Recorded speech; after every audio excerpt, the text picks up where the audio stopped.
Welcome to Hello Self. It's a podcast focused on turning your can'ts into cans and your dreams into plans. I am your host, coach, and author, Patricia Leonard. Well, good morning or whatever time of the day it is that you're listening to this podcast. And I'd like to say, welcome to Hello Self Podcast. And I'd like to also say happy Valentine's Day to you. This is Valentine's Day, February the 14th, 2023. However, when you see this podcast, it may not be Valentine's Day, but here's one thing that I hope it will do. It will remind you that love happens any day of the year. So celebrate, build bridges with love. Tell somebody that you love them. Tell somebody that they can do it. Whatever, just show love. I want to introduce myself. I am Patricia Leonard. I'm the host of Hello Self Podcast. I'm a coach, motivational speaker, or inspirational. Some people say that. And I'm an author also. So I decided to do this podcast because I have so many friends, associates, and business professionals that I wanted the opportunity for you to meet and learn from, because I believe in everybody's story. There are many gifts and lots of glories. So as my guest today, Alie Stewart. You want to say hi, Alie? Yeah, there you go. She's going to really surprise you with some goodies and some Hello Self moments in her life that took her on her journey of where she is today. So I just like to say that just pick up the things that she tells you or that you hear in her story. And if you have a dream or a goal on that someday shelf, it's time to get it off. So look at the things that she talks about that would help you get that dream and goal off your someday shelf. Our show is about turning your can'ts into cans and your dreams into plans. So now what I'd like to do is just give you a brief overview of who Alie Stewart is, and then I'll turn it over to her. But watch out, every once in a while I get on my own story and I have to jump in, but we'll have a good time. So a little bit about Alie now. Alie is this blows my mind. I knew her, but I didn't know her. Alie is an Emmy-nominated producer, event director, and creative consultant. She has a diverse background in development for documentary film and television. It's a big thing now that streaming is coming on board, especially with the documentaries. So she'll probably tell you more about that. She's a writer for comedy, talent relations, and curation of Eddie. Is that edgy? Edgy. Off-formal events. But anyway, she's a lot like me. You never know what you're going to expect next. So this is a good person to help you get your juices flowing for whatever dreams you have and not put limits on it. So I'm going to turn it over to Alie now to give you more about her business, who she is, and maybe we'll even talk about some of the things that she's planning for the future. So Alie, let's take it from here with your story of your journey. Yes. Thank you so much, Patricia. This is awesome. I am so happy to be here. Oh, great. I always have the best conversations with you. So it's exciting to be able to share our magic and our juju that we've been able to share together with everyone else. I love magic. Yes. Yes. That's what happens whenever I speak to you. So this is an honor. Thank you. Yeah, thank you. Yes, absolutely. I'm glad to have you here. Absolutely. Oh, I'm so happy to be here. So yes, okay, a little bit about me. Is this where I just tell, Yeah, where I where started? you were a little girl, and I remember this, or I lived in every place, but I was born here, and my parents. You Okay. can tell anything you want because Absolutely. everything, Okay. yeah, everybody's Yeah. story So resonates. I grew up in a rural town in Southern California called Fallbrook. Yeah, So I was just, always barefoot on an orchard with, I like to say, with chicken shit in between my toes. yes, I Uh, can relate. and it was a citrus orchard, and my mom is a botanist, so I just got to walk around with my, talking about magic, my magical mother, Yes, explaining like how the trees produce fruit and these different herbs that could be good for your skin or good for if you had any aches or pains. And she helped me to see this like beautiful light and love that is everywhere. She yeah, she inserted that into me. And I was so lucky to have that. So I was lucky to have that as well as a dad who was this like go-getter. He was someone, they aren't perfect at all. They've got flaws just like I do and like everyone sure. else does, but they definitely um gave me a lot of that energy to Hmm. just be a little wild animal and Yeah, make mistakes and run around and figure things out and fail and fall over and get scratched and get bitten by yes, something in the backyard and fall from a tree and then get back up. I remember one of the biggest things too was I lived with my grandma. And she barely spoke English. oh, She was an immigrant from Lithuania. She escaped on 2 feet during the Soviet Union.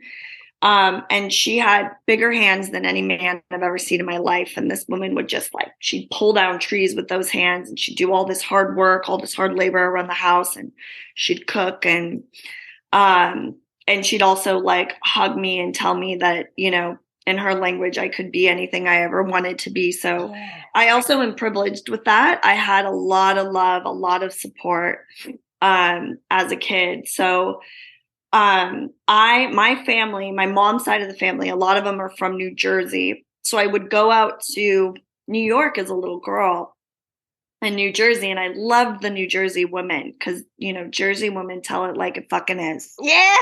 Believe that part.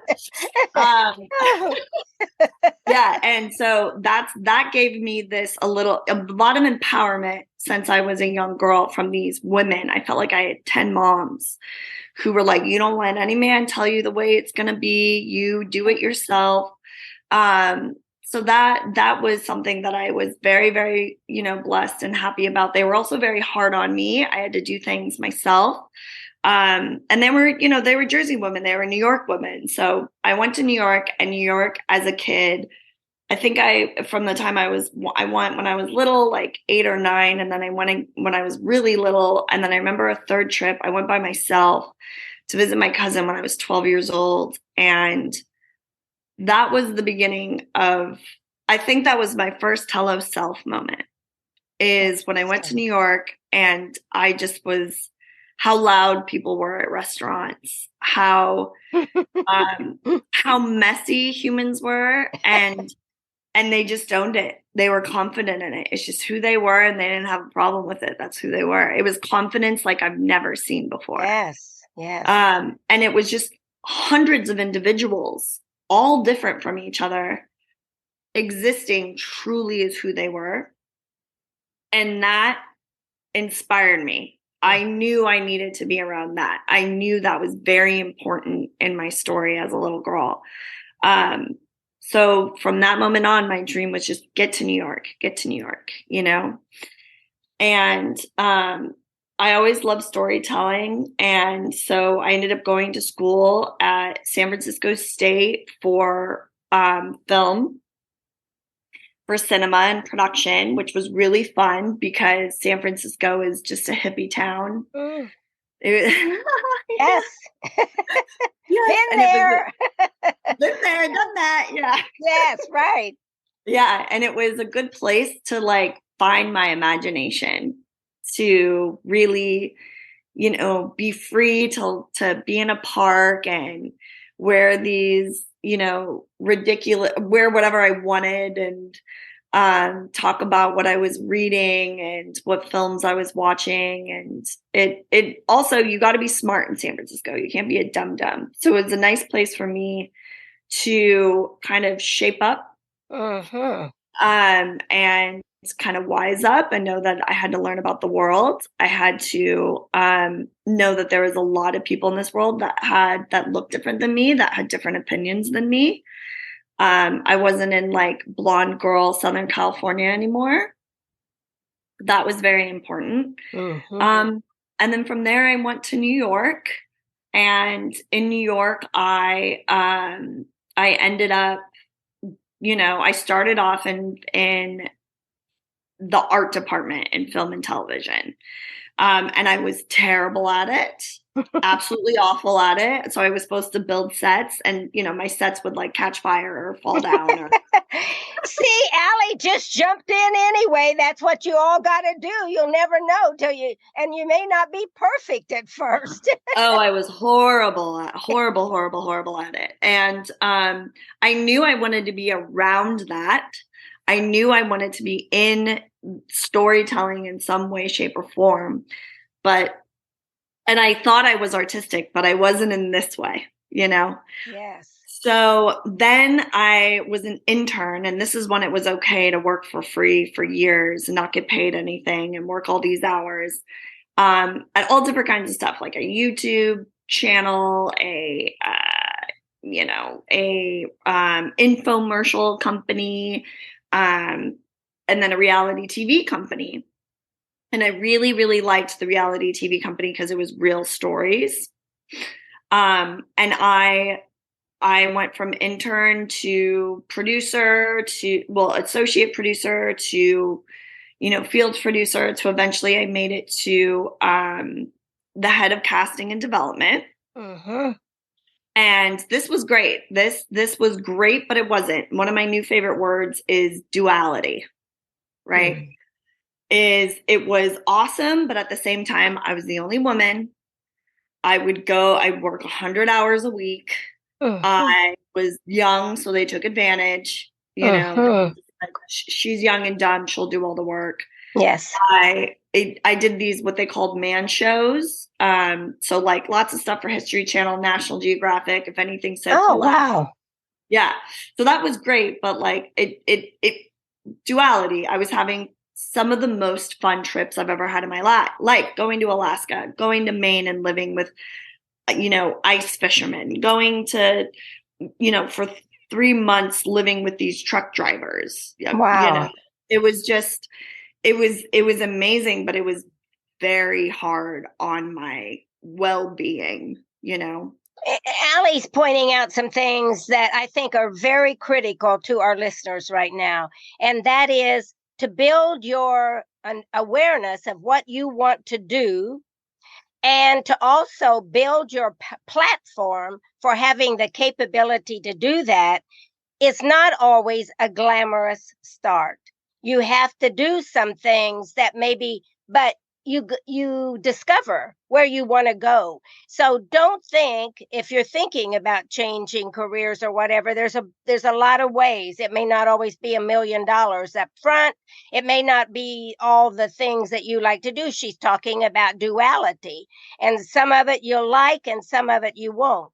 But that's part of the discovery, number one, of who you are, and number two, what you want. Alie, great suggestions.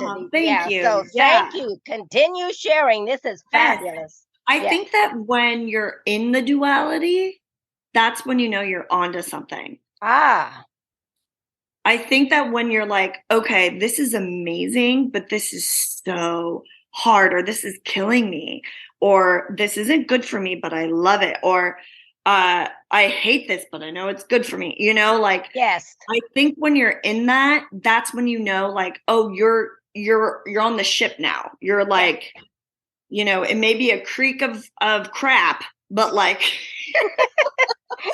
You know, you're on your way now. You're actually in it. And I think that's when you know you're onto something. And it's a good thing. It's a good thing as much as it's like, what the heck is going on? Yes. You know?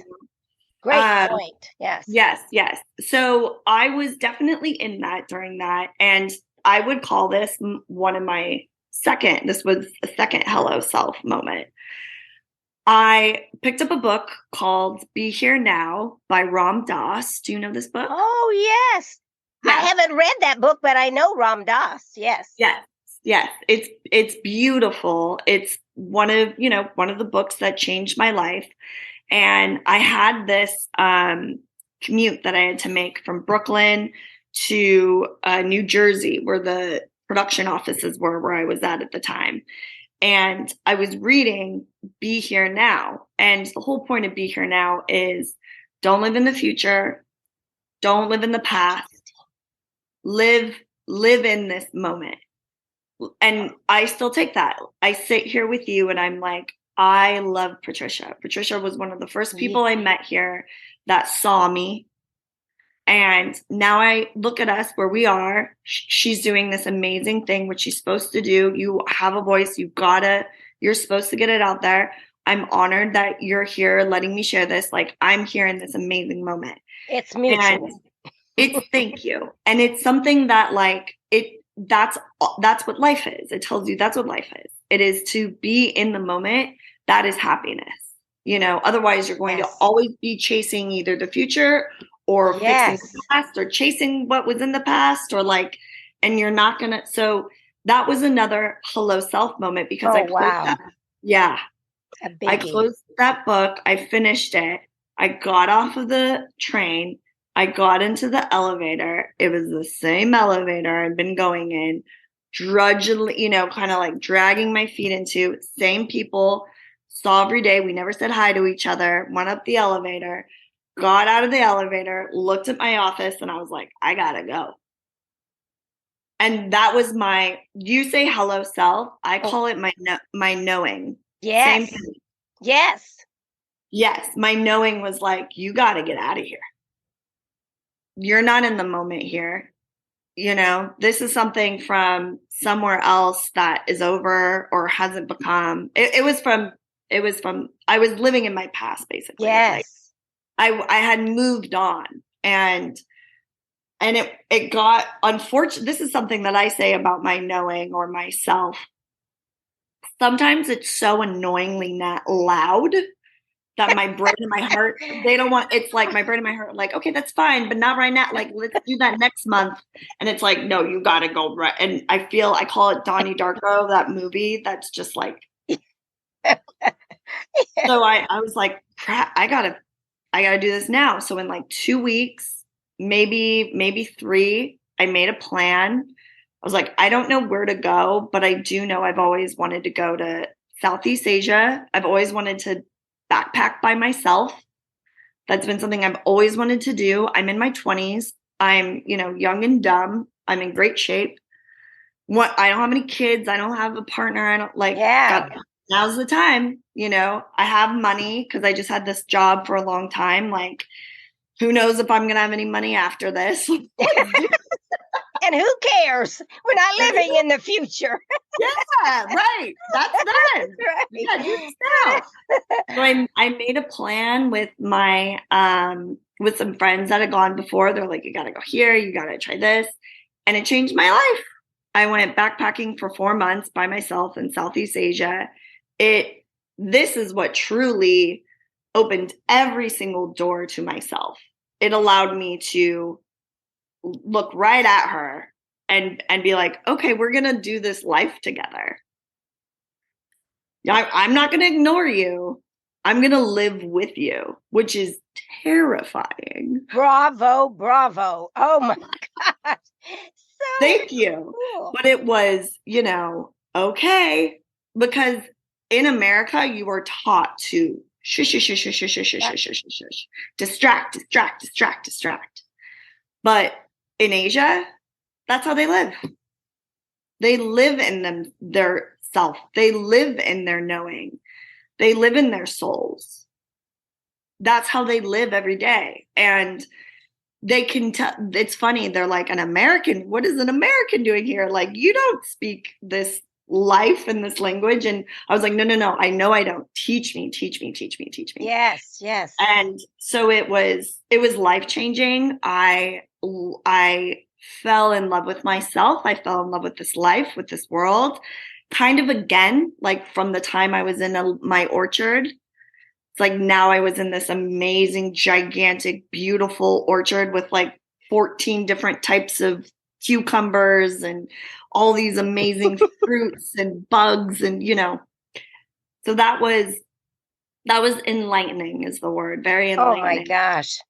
Yes. And yeah, you're right about our culture, Alie. It is so conform. I mean, it teaches us to conform, to do it like somebody else, to not really get to know who we are. And I think you mentioned something that is very interesting, and I didn't know this, but it just triggered. I wrote a book. It was 2 years ago, I believe now, and it's called The Listening and the Knowing. And you just defined in real life what that book is about, that you follow your knowing.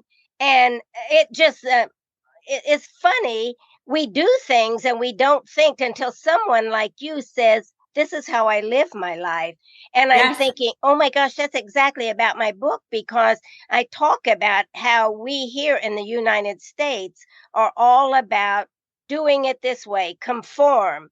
You don't need to step out there. But oh my gosh, I know I'm learning things about you that I didn't even know. And it's so exciting and enlightening. And oh my gosh, thank you for sharing these kind of things, because to the listeners, these living in the moment is so critical. Oh, and and you're silly not to. Yes. Because the moment it's so much fun.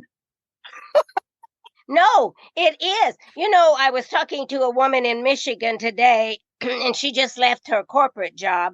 And I remember we were talking about she's talking about. What am I going? She is Asian, by the way, Filipino, Oh, cool. Filipino.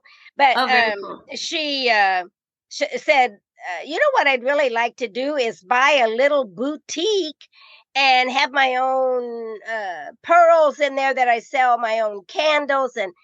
And she said, but I don't have the money. Mm-hmm.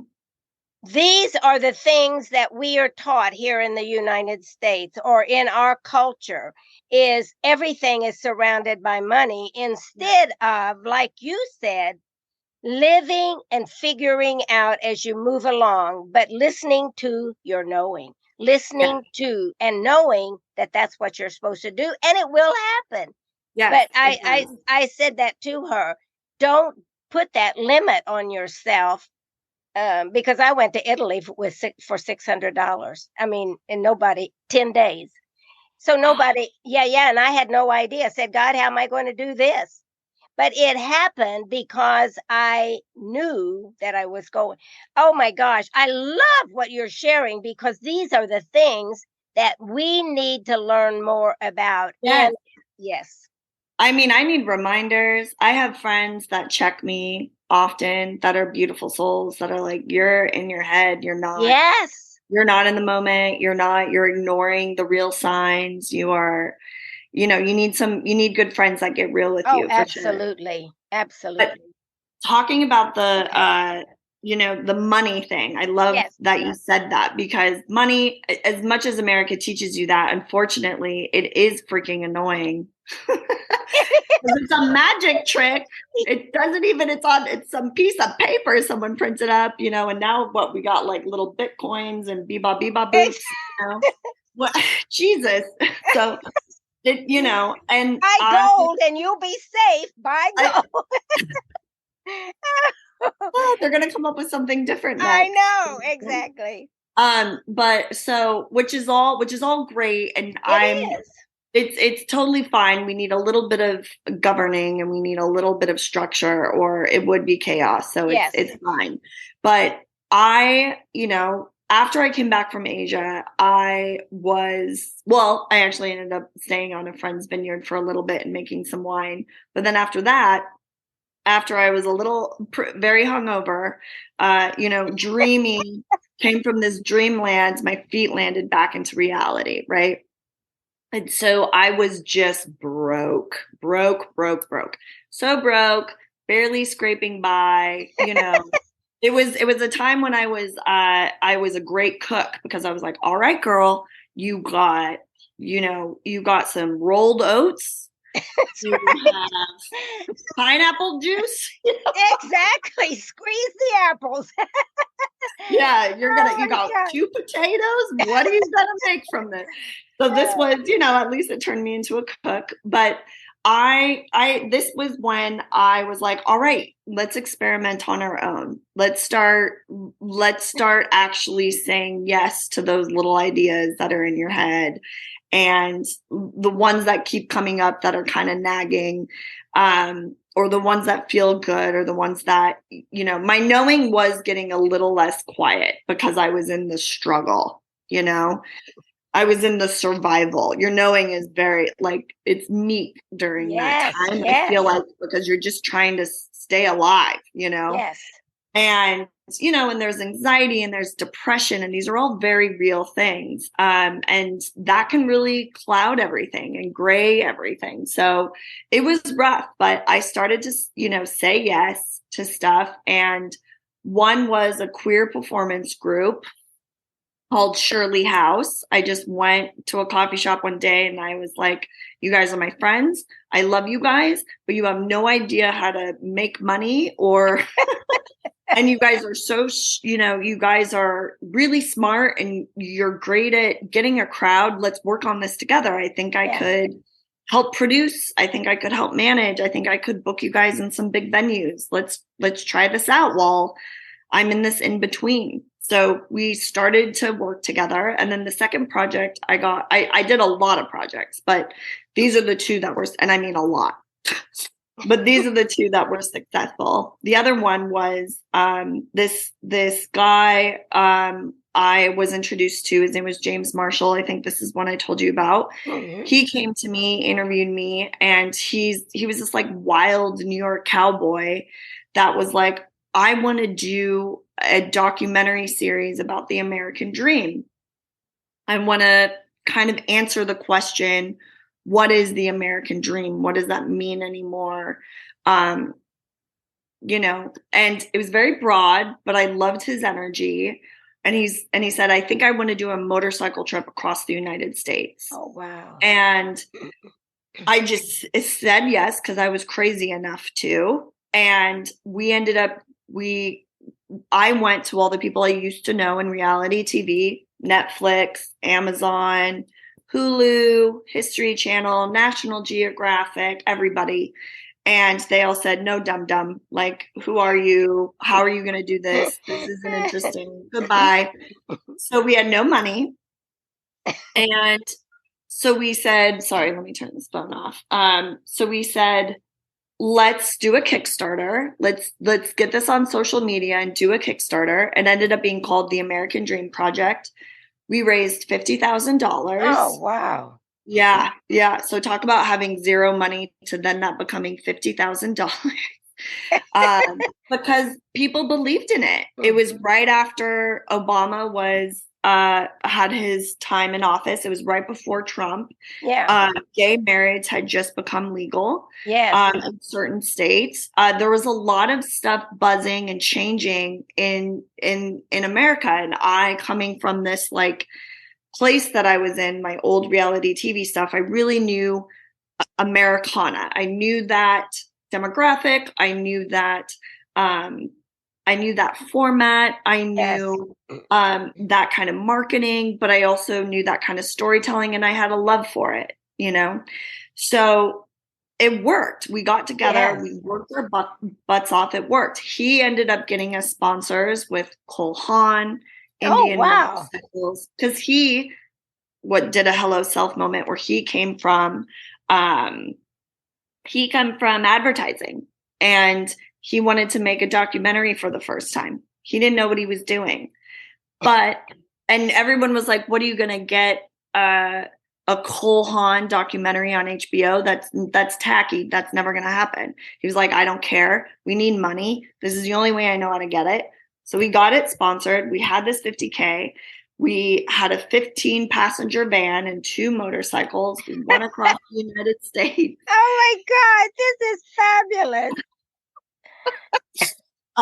We ended up staying on like the whole point. So we formatted it.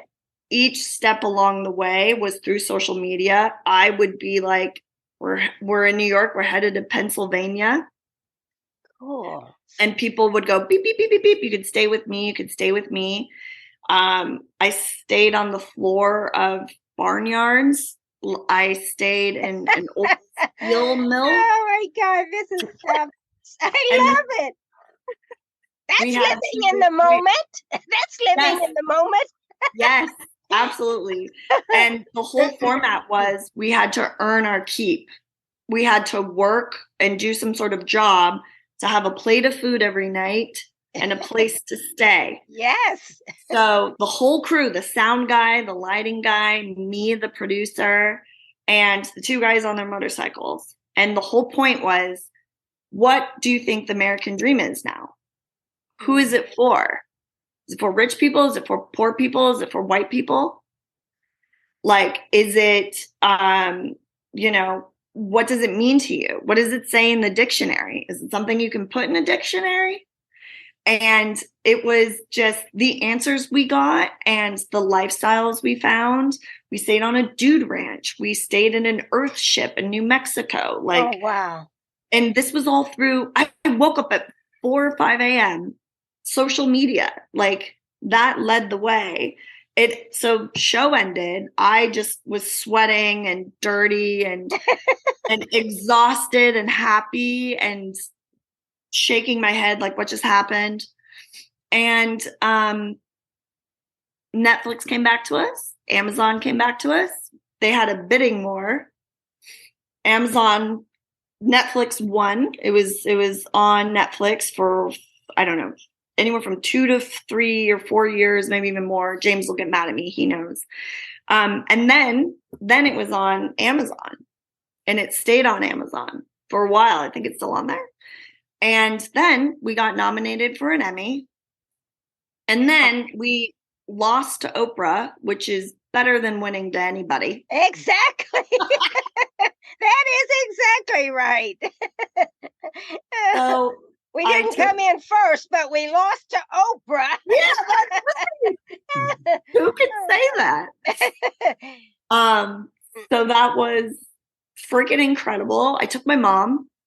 Oh, I got to see a look on my mom's face like I've never seen him before, and I was unbelievably fulfilled. Yes. In that moment. That was when I was fulfilled, seeing my mom. Yes. In a dress that her sister had passed away, and she had a dress that her sister bought her, and she was like, it's too fancy. I'll never have anywhere to wear it. Oh. And her sister said, you'll have a place to wear it one day. Oh my goodness. And this was the day she was like, this is the day. This is what I was supposed to, she knew this is what I was supposed to wear it for. And all that came together in a moment where I was like, that was a happy hello self moment. Oh, yes. Of like, wow, how beyond my wildest imagination, I was broke AF, like I was never, ever in my wildest dreams. And that made me incredibly happy, incredibly proud, and what beautiful people I did it with. They're still very good friends of mine to this day.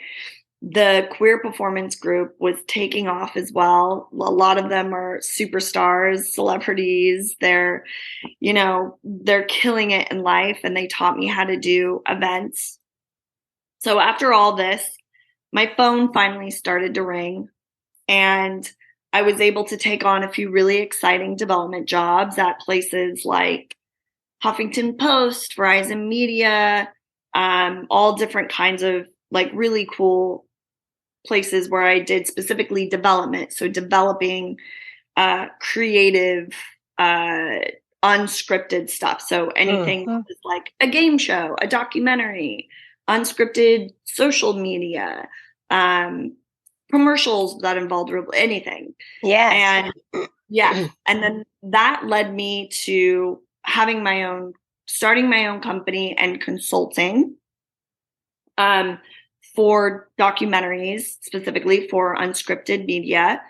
And so from the time of seeing my mother's face at the Emmys to about 6 or 7 years of consulting and being this like kind of executive type or senior producer type, I knew that I was done. I knew that I was done with that world. And this was actually one of the strongest moments and longest moments of like myself taking a really long time to come up. You know, it wasn't immediate like that book that I closed. And it was really long going and I didn't know what to do. I knew that I was done. I knew that it was stale, but I was like, but I'm making money. I'm successful. One of my first clients ended up being Microsoft with my company. I was like, this is great. Why wouldn't I like this?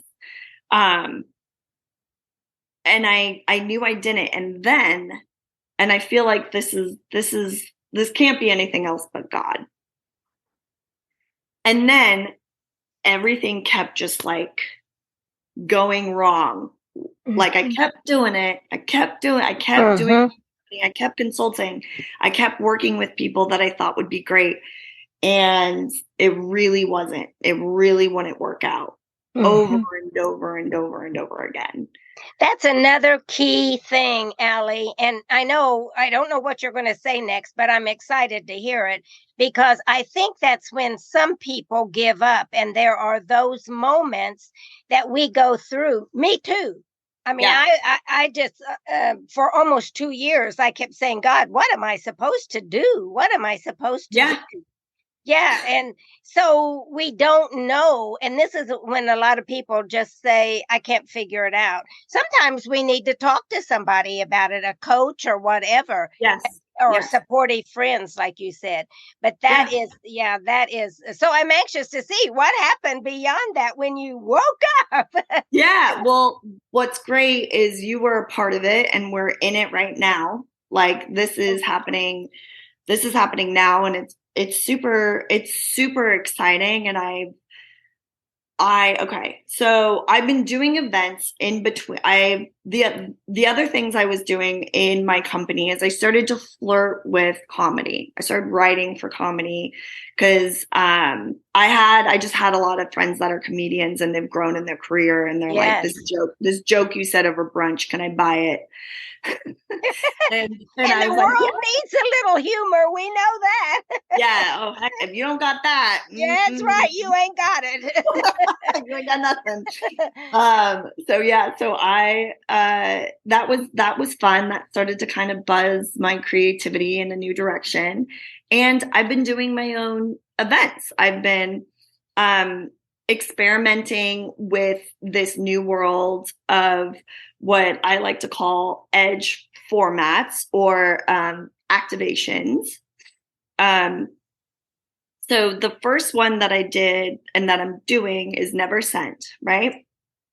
And Never Sent is it's a hot microphone where people read text messages, emails, and letters that they've never had the guts to send.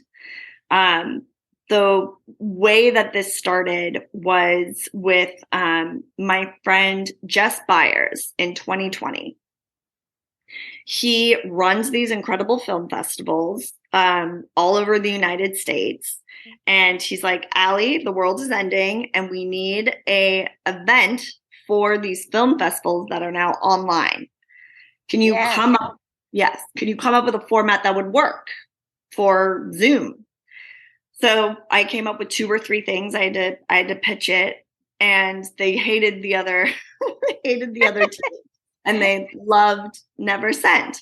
Yeah. So it started there. My first one, I sold out 100 tickets. Second one, sold out 100 tickets. And then I just was like, this makes me so happy. I want to keep doing this. So I brought it to Kindling Arts Festival. And my friend Daniel runs that. He's so important to the Nashville community and the arts community here. He's a true like pioneer and incubator. Shout out to this guy. Daniel is amazing of Kindling Arts. And I did Never Sent. Now with the new kind of format of including performances that people have never performed in front of a live audience before.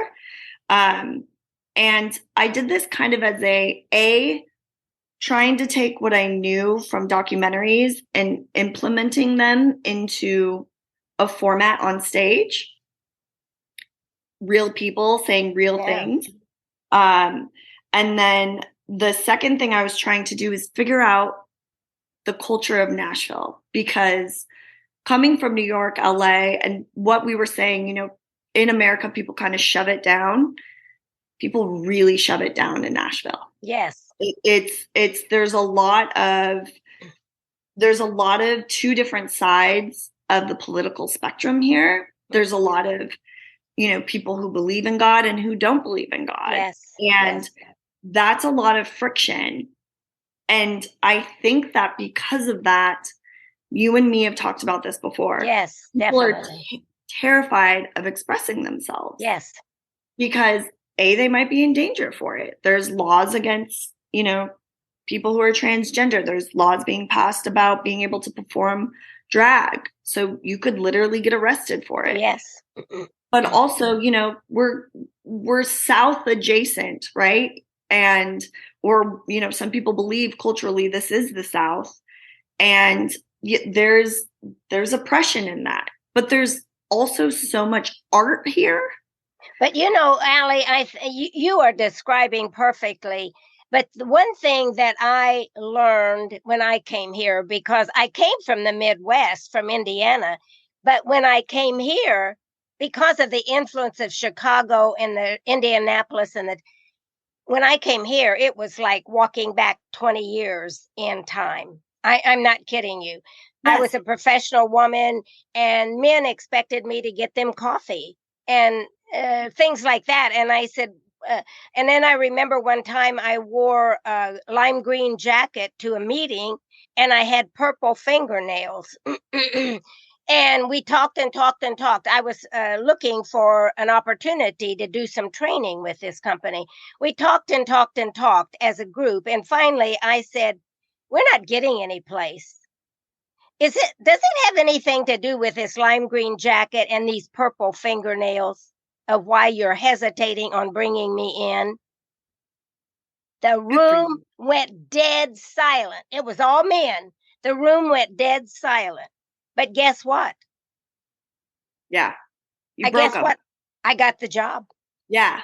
Yes. I think it's funny, but you're absolutely right. And still today, we're in this opposites thing. Yeah. You know, I'm on this side. I'm on this side. I remember I was asked by a person, are you a Christian? And I said, well, what if I said I wasn't? How would you treat me then? So I think you're absolutely right. Nashville or this area is even more about that. But the good thing is people like you from New York, from California are coming in here. And this last book I wrote, I had my son and his wife read it and give me some feedback before I published it. And they said, what do you mean by this? They live in California. What do you mean by this, Mom? And I went, oh my gosh, there's a different language. So I totally resonate. I think we are making some progress. It's because of people like you. Well, I have made so much progress because of people that, thank you so much for saying that. There's something so special about Nashville, though, because what's happening here is coexistence. Yes, that's a good point. You can't have people on these opposite sides of the spectrum. That doesn't exist in New York. They can't do that. Are you kidding me? They would implode. They can't do that in LA. Interesting. LA can't hear a Christian's opinion. In Nashville, being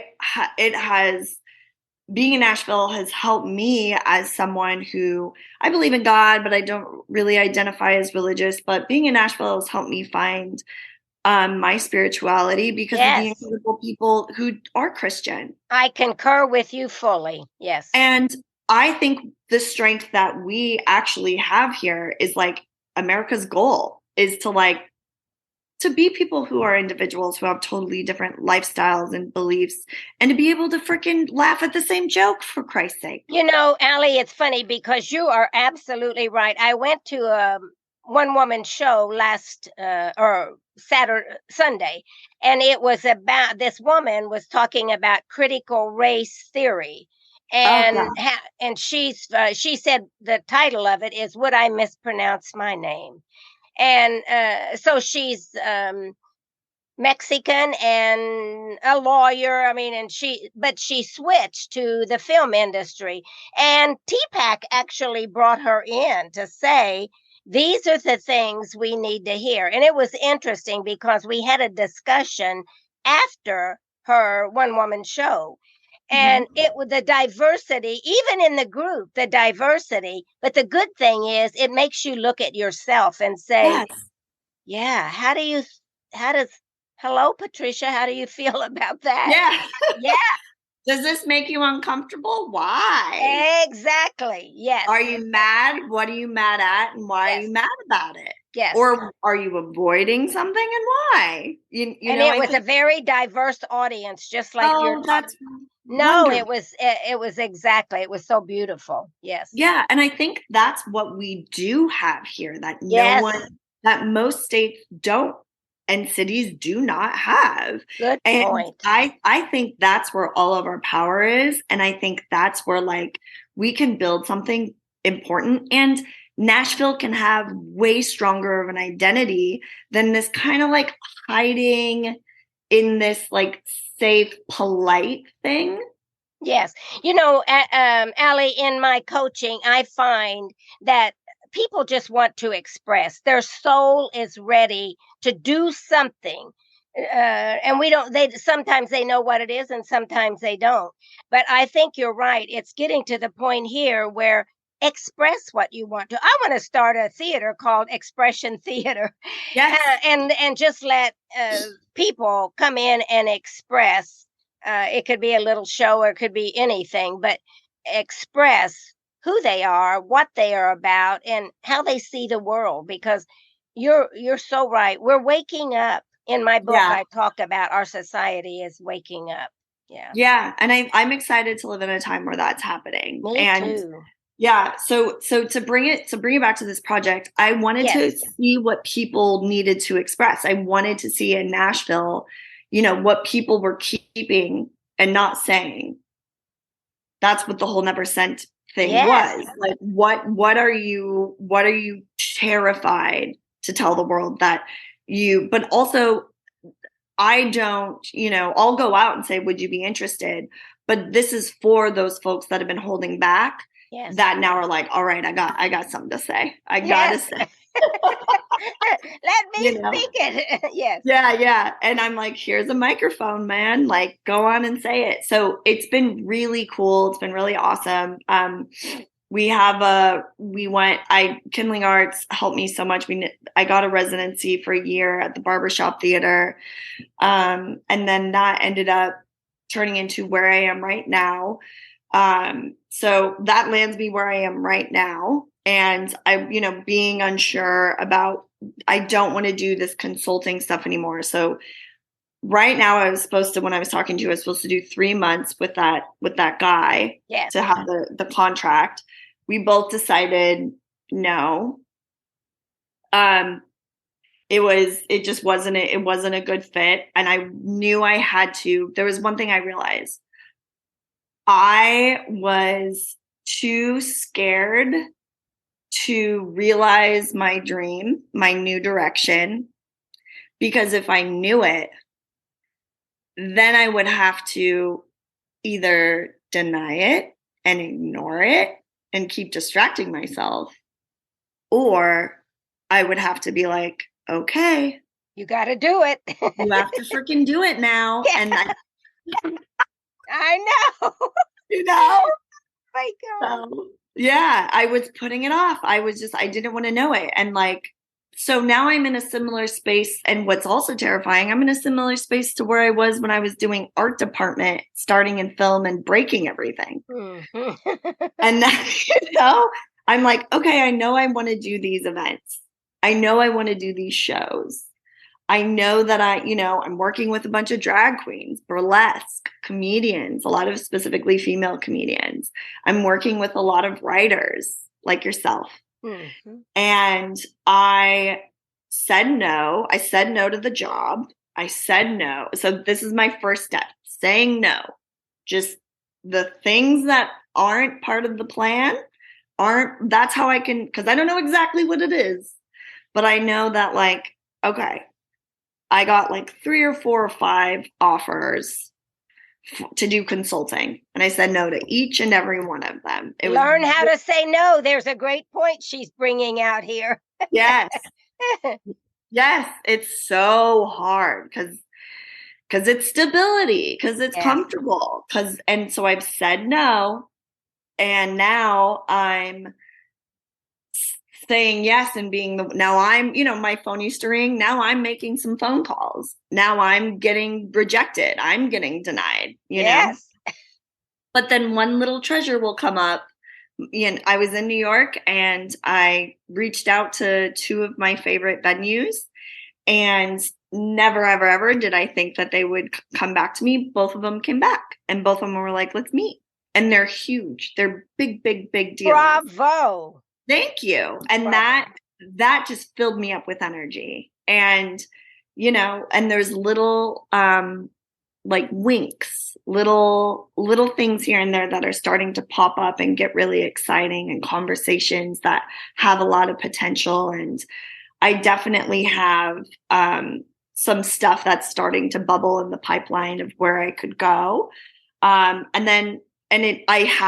been applying for some work, and I got two offers that I was like, I know this isn't nope. I know what I've been here, not going to do that again. Yes. And then there's, and I just got one interview finally at a place that is the right thing, that I think could go the right way. And so I'm in this, okay, I'm saying my hard no's and I'm going for my hard yeses, and I'm making it I'm carving.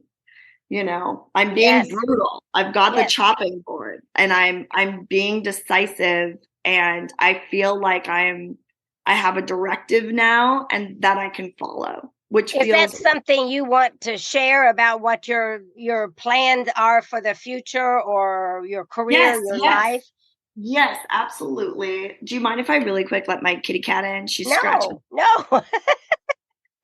We do everything on this podcast. Oh my gosh. This is Boozy. Oh, what's her name? Boozy. Oh, Boozy. Boozy. It's short for caboose. Yeah. With her little tail. She's got a little caboose. She was part of the attention. Yes. That's all she wanted, was a little bit of love. So what I'm doing now is, so I'm continuing to do Never Sent, and Patricia, I really want you to be a part of it. Yes, I want to be. Absolutely. And right now I'm talking to 3 different venues that are bigger than the last place that I was in. The, barbershop just gave me so much love and helped me grow this thing. And now we've grown. And so I'm talking to 3 new places to try to find a new home. And I'm, finding all the incredible readers and performers that are going to be a part of this. It will be Never Sent will be happening March 31st and April 2nd.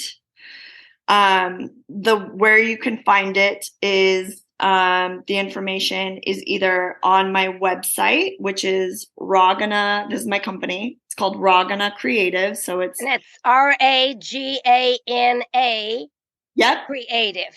Yep, Ragana Creative. Ragana it means witch in Lithuanian, Oh, which is which is the language my grandma spoke and my mom and all the New yes. Jersey. Yeah, it's one of my favorite words because if a woman says Ragana, it means like you go girl, like you Oh, witch, I love that. magical witch.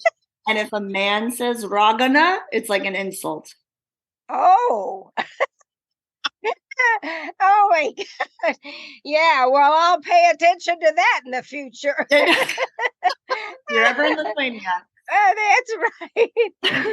So yeah, Oh, it's on raganacreative.com. I'm updating my website this week, or Instagram, never and then __ scent SENT. So that's the first show that I'm doing. I have to be careful about what else I say because yeah, that's okay. I'm just talking to people. Yes. But I am talking to a few folks in who are comedians and who are drag queens. I'm thinking of calling the show "Don't Be a Drag, Just Be a Queen," which is a Lady Gaga line from a song. Yes. Yes. And it's to fundraise efforts against Proposition 1 and for transgender families to help, bring rights for transgender kids in Tennessee, for the laws and the bans that will be against them. And they're trying to make a ban on performing drag in public spaces. Interesting. And so there's very likely that there will be a law passed and we won't have any more drag shows, and that's just silly. So I was in a film one time here in Nashville, and there was a drag queen in it. He was at the bar. Yeah. And you know what? I fell in love with he and his wife both. His wife was his manager. Or I don't know if it was wife, but his partner was his manager. And he let me see as he was putting on his hose, how his legs formed. And I mean, it was a delight, something. And I love experiencing things that I've never experienced before because I want to see how different people are and enjoy with them who they are. It may not be my way, but I don't have to fit into everything. I'm just I'm exploring the world. Totally. And I love that you're that way so much because it's hard to be a person that is open to everybody's way of living, and it's rare to find other people that are like that. It's not easy, I'm not someone that wants to hang out with a whole bunch of army gun-toting people, but at the same time and I've learned a lot about how you can eat a whole animal and all of the different art forms to hunting and how all the history behind it. And, there's things like that I realize you got to check yourself sometimes. And Alie, I think it's funny because God exposes us to things sometimes that, again, like that one woman show I went to, I wrote a book, I don't know, 5 or 6 years ago called Becoming Woman. And I was on my website the other day trying to just bring it up to date and stuff. And I saw that somebody had ordered a copy of Becoming Woman. And I thought, oh my God, it was in 2017. And I thought, oh my gosh, I don't think I ever sent that. So there was an email in there. And it was Crystal, CRYSTYL. And it was an email. So I emailed. Now that's 2017. And I emailed the person and they answered. Then I got a note from Crystal and said, if you want to talk more, I didn't get your book, but I did go ahead and buy it.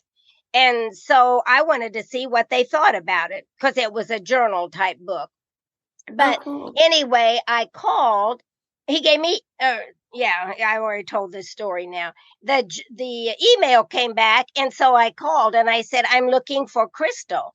And it was a man's voice. And he said, I am Crystal.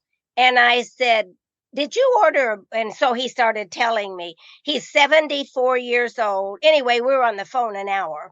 But anyway, yeah.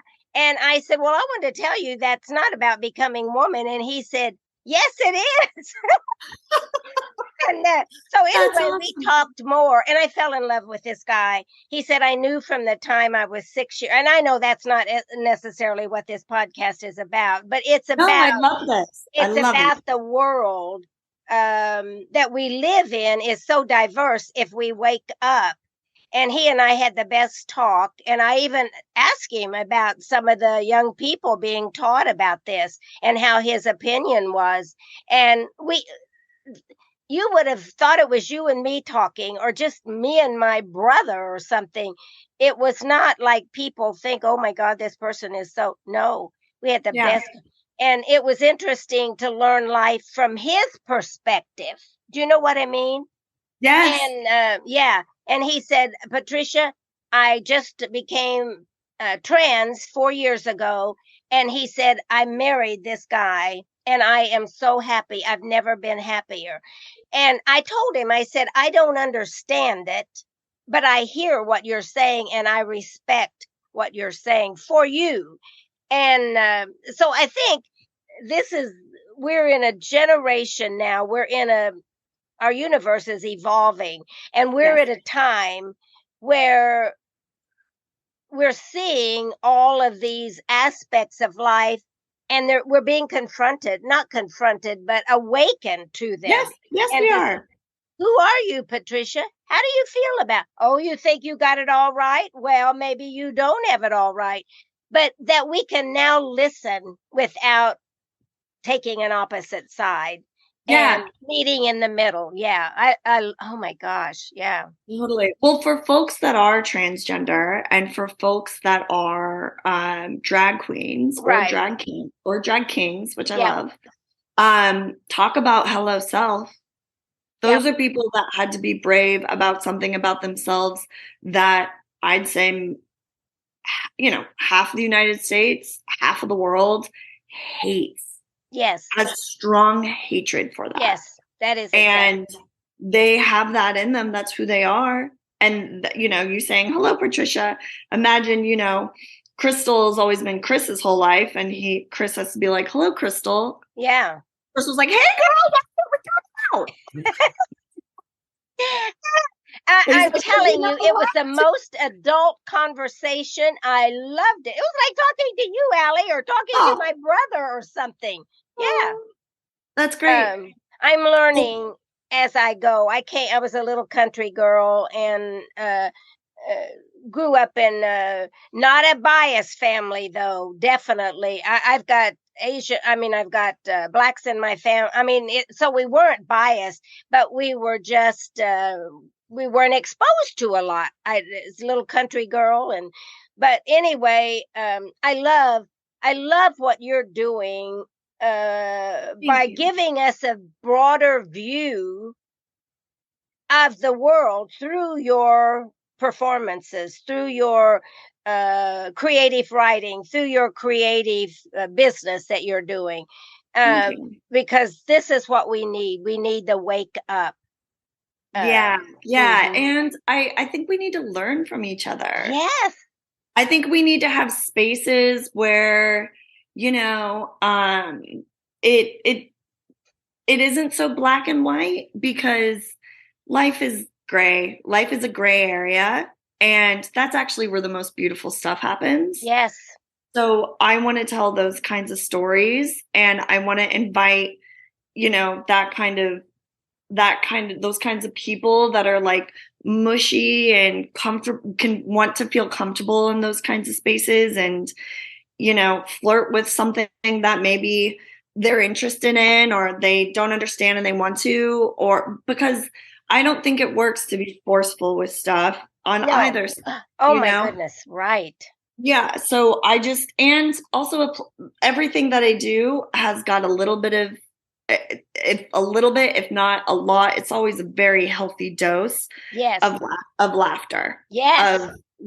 Of making fun of yourself, not taking yourself too seriously, because laughter and comedy, I think, is I think it's the smartest language in the world. Like it's a pathway, like you said, it's a pathway between, oh, I feel this way. Oh, but I didn't think like that. So it's a pathway between. It breaks. That. Yeah, exactly. Breaks you into, once you're laughing, it's almost like you get some air in your body. You're getting some you're not so stuck. Okay, Alie, oh my God, I could continue talking to you forever. And I know you've got things to do, and so have I. I did have one thing down here, and I think you've already covered it. Any specific life or career advice you would offer? Maybe one key thing. Yeah. I would say fail all the time. Know that you're just gonna, if you call someone and they don't pick up the phone, find 12 different ways to call 12 different people to get to that place, or maybe 405 different ways. And then you'll get it. Yes. That's some of my biggest advice. Is failures are the only ones who succeed. People who are successful are people that are really, really good at failing. So that's what I would say. And then within that, whenever you're trying to figure out what you're supposed to do next, first look at what you're absolutely terrified of, because therein lies the answer. Head that way, because that's where you'll find it. And then second of all, once you find it, just flirt with it.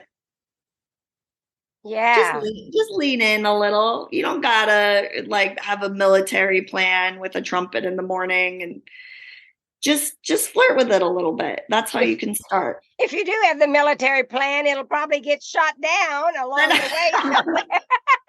So just go with it. Just flirt around. Now, I love that advice. Yes. Yeah. Because we get too serious sometimes. And, it didn't work. Wait, it may work. Hold on. What if it all works out, though? Exactly right. Oh, my God. This is fabulous. And thank you. I got to know more about you, and then I got to share what I did know with the world about you. And we will have your website on the podcast. Oh, great. And your business and everything. So we'll have, is that the best way to get a hold of you, is through the podcast? I mean, through the or do you want to give out any more? Yeah, if anybody wants to get in contact with me, my email is Alie, ALIE, at Ragana Creative, RAGANA creative.com. Yes. So you might, to our audience, thank you. But to our audience from Hello Self, I want to say, I hope and I know that you got something out of this today. Don't just let it be a motivational moment. Let it be an inspirational moment that you get serious about asking yourself, hello, who am I? And what is it I want? Because I think that is the way that we get out of this comfort zone that we so often live in. So just take those dreams and goals off that someday shelf and start with some of the advice that Alie has given you and her journey. She talked about Hello Self moments. So thank you again for being here today. I am Patricia Leonard, your Hello Self podcast host. And remember what I always say, keep dreaming. See you next time. Thank you for joining Hello Self today, and may it offer insights and inspire you to stay on your runway to success. Like, share, and subscribe. And remember this, keep dreaming.